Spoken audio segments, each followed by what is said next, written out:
আমরা বাঙালিরা কোনো কিছুতেই সন্তুষ্ট হতে পারি না।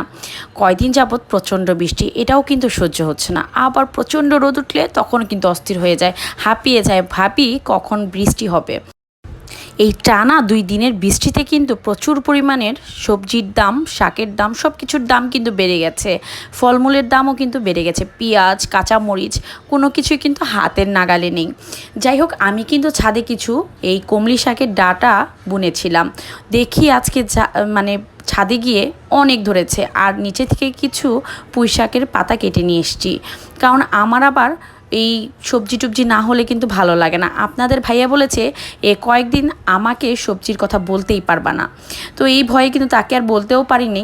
আর পেঁয়াজ কাঁচামরির যে দাম, মনে হচ্ছে এটা ছাড়াই কিন্তু খাওয়া দাওয়া শুরু করে দিতে হবে।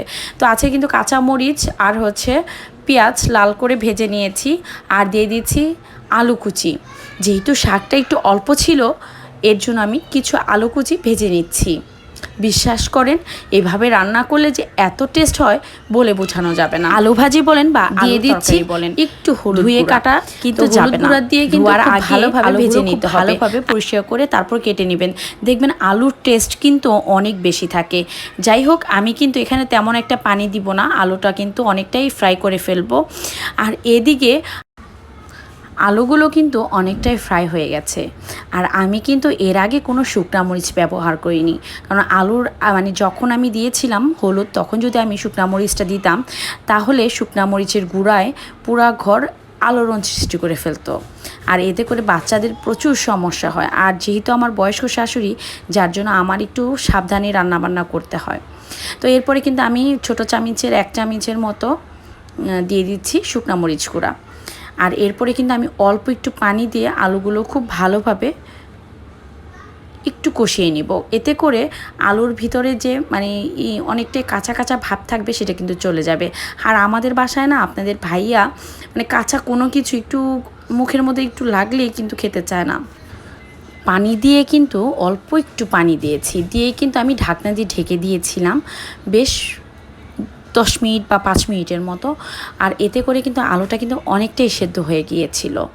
তারপরে আমি দিয়ে দিচ্ছি এই আলুর মাঝে এই শাকগুলো দিয়ে কিন্তু অনেকটাই ভেজে নিতে হবে। আর দেখতেই পাচ্ছ শাকগুলো যে কি মজার ছিল বলে বোঝানো যাবে না। এখানে সার ছাড়া যে কোনো তরকারি কিন্তু খেতে অনেক মজার হয়।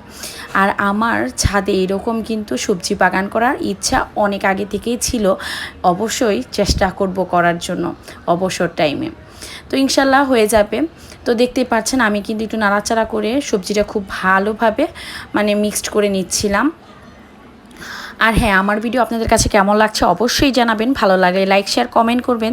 প্রত্যেকটা কমেন্ট কিন্তু আমার জন্য অনেক অনেক গুরুত্বপূর্ণ।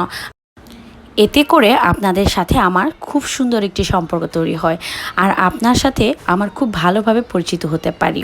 তো এই তো কথা বলতে বলতে কিন্তু শাকটা অনেকটা হয়ে এসেছে। আর এদিকে কিন্তু পরিমাণ মতো লবণ দিয়ে আরেকটু শাকগুলো ভেজে নিচ্ছিলাম। শাকটার মধ্যে যেন কোনো প্রকার পানি না থাকে সেদিকে লক্ষ্য রাখতে হবে। খুব ভালোভাবে অনবরত নাড়াচাড়া করতে হবে। আর ঢাকনা দিয়ে ঢেকে রাখলে কিন্তু শাকটা হলদে হয়ে যাবে, খেতে ভালো লাগবে না। রেডি হয়ে গেল মজার ছাদ বাগানের শাক ভাজা আলু দিয়ে। তো সম্পূর্ণ ভিডিও থেকে পাশে থাকার জন্য অসংখ্য ধন্যবাদ। তো ভালো থাকুন, সুস্থ থাকুন, আল্লাহ হাফেজ।